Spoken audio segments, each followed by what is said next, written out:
중세 유럽, 수세기 전, 하늘을 찌를 듯한 성벽과 날카로운 첨탑이 위용을 자랑하는 성에 들어선 순간, 당신은 단순한 숙박이 아닌 생존의 시험대에 서게 된다. 성은 화려하고 견고해 보이지만, 그 내부는 상상 이상의 위험으로 가득했다. 성곽 안으로 들어가는 것만으로도 공기와 환경, 인간과 동물, 심지어 음식을 통해 전염되는 수많은 위험이 기다리고 있었다. 먼저 성 내부의 구조를 살펴보자. 좁은 계단, 어둡고 습한 회랑, 환기가 제대로 되지 않는 방들. 중세성은 방어와 위험을 위해 설계되었지만 사람의 건강과 편안함은 거의 고려되지 않았다. 하루를 성에서 보내는 것만으로도 폐 질환, 호흡기 감염, 피부 질환에 노출될 수 있었다. 특히 겨울철 난방시설은 불완전의 연기와 냄새가 방 안에 가득했고, 장작과 불꽃에서 발생한 연기 속 미세먼지와 탄화물은 사람의 폐를 서서히 갉아먹었다. 음식과 물도 큰 위험이었다. 성에서 제공되는 식사는 신선함과 위생과는 거리가 멀었다. 저장된 고기와 곡물에는 벌레가 들끓었고, 물은 종종 성 안의 우물이나 강물에서 가져와 오염되기 쉬웠다. 하루 동안 제대로 끓이지 않은 물을 마시거나 오래된 고기를 섭취하는 것만으로도 식중독, 설사, 폐혈증 같은 치명적 질병에 걸릴 가능성이 높았다. 거기에 성 내부의 위생 상태는 더 심각했다. 화장실 시설은 극도로 제한적이었고, 오물과 쓰레기는 성 안팎에서 방치되었다. 하수시설이 거의 없었기 때문에 사람들은 배설물을 단순히 골목이나 성 외곽에 버렸고, 벼룩과 쥐, 파리와 같은 병원체 매개체가 자유롭게 활동했다. 하루만 있어도 이러한 위생 환경은 면역력을 약화시키고 질병에 쉽게 노출되도록 만들었다. 또한 성에는 물리적 위험도 도사리고 있었다. 갑작스러운 화재, 낙상, 무거운 장식물이나 무기에서 오는 사고는 언제든지 생명을 위협했다. 좁은 계단과 높은 탑, 미끄러운 돌바닥은 하루만 머물러도 끊임없이 주의를 요구하는 함정이었다. 특히 밤에는 어둠 속에서 사고가 발생할 확률이 급격히 높아졌다. 마지막으로 사회적 및 심리적 요소도 무시할 수 없다. 성 안에는 주인과 하인, 기사, 방문객들이 섞여 있어 권력과 계급 갈등이 끊임없이 존재했다.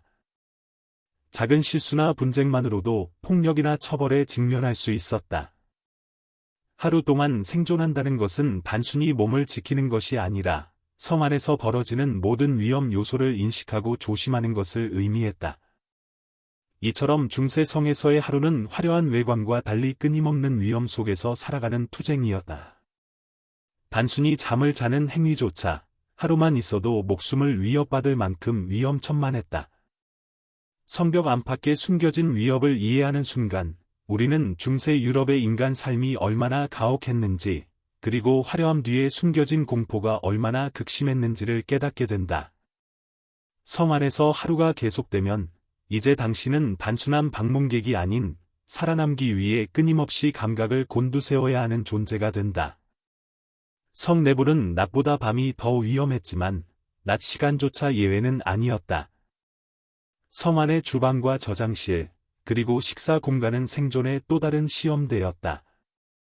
중세 성에서 제공되는 음식은 신선함과 위생과는 거리가 멀었다. 고기와 생선은 오래 저장되어 부패가 시작되었고, 곡물과 채소에는 벌레와 곰팡이가 끼어 있었다.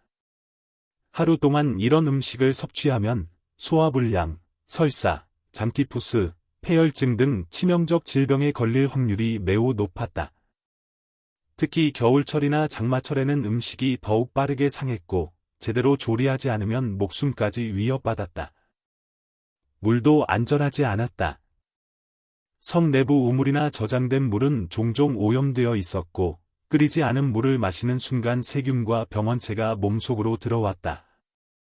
사람들은 이런 환경에서 매일같이 질병에 노출되었고, 하루만 있어도 면역력이 급격히 약화될 수 있었다. 성 내부의 위생 환경도 공포의 요소였다. 화장실은 극히 제한적이었고, 대게 방치된 오물과 하수는 성 곳곳에 쌓였다.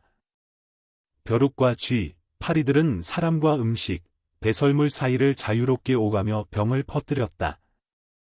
특히 좁은 회랑이나 계단, 다락방은 통풍이 잘 되지 않아 병원균이 빠르게 확산될 수 있는 최적의 공간이었다. 물리적 위험도 여전히 존재했다. 돌계단과 높은 탑, 미끄러운 바닥, 무거운 장식물과 무기에 하루 동안 주의를 게을리하면 언제든 사고가 발생할 수 있었다. 갑작스러운 화재나 낙상 사고는 즉시 목숨을 위협했고, 낮이든 밤이든 안전한 공간은 없었다. 사회적 환경 또한 압박을 더했다. 성 내부에는 주인, 하인, 기사, 방문객이 섞여 있었고, 권력과 계급에 따른 긴장감이 항상 존재했다. 작은 실수나 오해만으로 폭력이나 처벌을 받을 수 있었으며, 하루를 살아남는다는 것은 인간관계와 사회적 긴장 속에서도 자신을 보호해야 한다는 의미였다. 정신적 압박은 낮보다 밤에 더욱 심화되었다. 낮 동안 경험한 악취, 질병, 범죄와 사고의 가능성은 밤이 되면 공포로 변했다. 사람들은 언제 어디서 위험이 닥칠지 모르는 상태에서 밤을 보내야 했고, 매 순간 긴장하며 숨을 고르지 않으면 안 되었다. 결국 중세성에서의 하루는 단순한 시간의 흐름이 아니라 생존을 위한 모든 감각과 힘을 총동원해야 하는 전쟁이었다. 음식, 물, 위생, 질병, 사고, 사회적 압박의 모든 요소가 인간의 한계를 시험했다. 성벽 안팎의 화려한 외관과 장식이 사람들을 속일지라도 실제 삶은 숨막히는 공포와 위험으로 가득했다. 해가 저물고 밤이 되면 성 내부의 공포는 극대화된다. 낮 동안 경험했던 악취와 질병, 불결한 음식과 물의 위험은 여전히 존재하지만 어둠 속에서의 위험은 훨씬 치명적이다. 성은 방어를 위해 설계되었지만 내부 거주자에게는 끊임없는 생존의 시험장이었다. 밤이 되면 좁은 회랑과 계단, 어두운 다락방은 그림자와 소리로 사람을 압도한다. 미끄러운 돌바닥과 급격한 높이 차, 갑작스러운 낙상 사고는 생명을 위협하는 가장 현실적인 위험이다. 장작난로와 촛불에서 발생하는 불꽃은 불길이 되어 순식간에 성 전체를 위협할 수 있었다. 하루 동안 살아남았다 하더라도 밤의 사고 가능성은 언제든 치명적이었다. 질병과 해충의 위협도 밤이 되면 더욱 심화된다. 성 안의 벼룩, 쥐, 파리들은 인간의 피와 음식, 배설물 사이를 자유롭게 오가며 질병을 퍼뜨렸다. 특히 낮 동안 이미 면역력이 약해진 사람들은 작은 상처나 음식 섭취만으로도 치명적인 폐혈증이나 장티푸스에 걸릴 위험이 높았다. 인간의 몸은 밤 동안 회복될 여유가 거의 없었다. 사회적 위험 또한 밤에는 더욱 극심해진다. 기사나 하인, 방문객 사이의 긴장과 권력 갈등은 어둠 속에서 폭력으로 변할 수 있었다. 좁은 방과 복도, 잠자리가 모인 공간에서 작은 오해나 불화만으로도 육체적 충돌이 발생할 수 있었다. 하루를 살아남는다는 것은 단순히 몸을 지키는 것이 아니라 사회적 압박과 갈등 속에서도 자신을 보호해야 하는 싸움이었다. 정신적 공포는 극에 달했다. 낮 동안의 악취, 질병, 음식과 물의 위험, 그리고 사고의 가능성이 머릿속에서 계속 맴돌며 인간의 마음을 갉아먹었다. 밤의 정적 속에서 들리는 작은 소리 하나에도 심장이 뛰고 공포와 불안은 더욱 심화되었다. 심지어 일부 성에서는 유령이나 미신, 저주에 대한 믿음이 사람들의 불안을 증폭시켰다.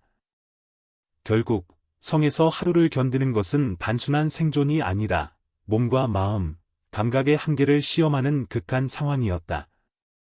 음식과 물, 위생과 질병, 사고와 범죄, 심리적 압박의 모든 것이 인간을 지치게 하고 하루만 자도 목숨이 위험할 만큼 극한의 환경이었다.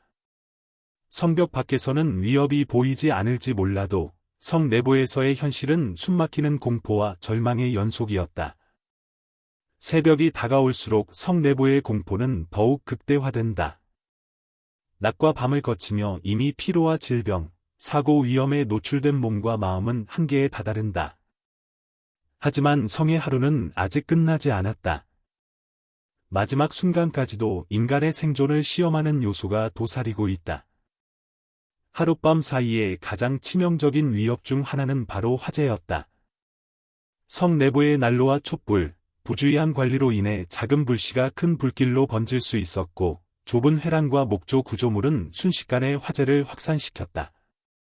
사람들은 탈출할 통로나 구조를 확보하기 어려웠고, 하루만 방심해도 목숨을 잃을 수 있었다. 또 다른 위협은 질병과 감염이다. 하루 동안 이미 오염된 음식과 물, 해충에 노출된 사람들은 면역력이 급격히 약화된 상태였다. 작은 상처나 부주의한 접촉만으로도 폐혈증, 잠티푸스, 설사, 흑사병 등 치명적인 질병이 몸을 침범할 수 있었다. 일부 질병은 잠복기를 거치면서 밤사이 증상이 심해지기도 했다. 심리적 공포 또한 끝을 모른다. 성 안에서 들려오는 발자국 소리, 계단을 오르내리는 금속 장비의 소리, 바람에 흔들리는 문과 창문의 삐걱거림은 인간의 마음을 지속적으로 긴장하게 만들었다. 하루 동안 경험한 불안과 공포가 새벽까지 이어지며 정신적 스트레스는 몸의 회복을 방해하고 생존 확률을 낮췄다. 사회적 압박과 위험은 마지막까지 존재했다. 성의 주인이나 기사, 하인과 방문객 사이의 갈등은 밤에도 계속될 수 있었고, 작은 실수 하나가 폭력이나 처벌로 이어질 수 있었다. 인간관계와 권력 구조 속에서 살아남기 위해서는 항상 예민하게 반응해야 했다. 결국 중세성에서 하루를 살아남는다는 것은 단순한 숙박이 아니라 인간 한계의 시험대였다. 음식과 물, 위생, 질병, 사고, 화재, 사회적 갈등, 심리적 압박의 모든 요소가 단 하루만으로도 생명을 위협했다. 성의 화려함과 장엄한 외관이 사람들의 시선을 사로잡지만 실제로는 숨막히는 현실과 공포 속에서 하루를 견뎌야 하는 환경이었다. 이처럼 성에서 하루를 살아간다는 것은 현대인이 상상할 수 없는 극한의 생존 체험이었다. 중세 유럽 성의 화려함 뒤에는 인간의 삶과 죽음이 촘촘히 얽혀 있었고, 하룻밤만 자도 목숨을 위협받는 이유가 바로 여기에 있다. 오늘날 우리는 이 극한의 현실을 이해하며 화려함 뒤에 숨겨진 공포와 위험을 되새길 수 있다.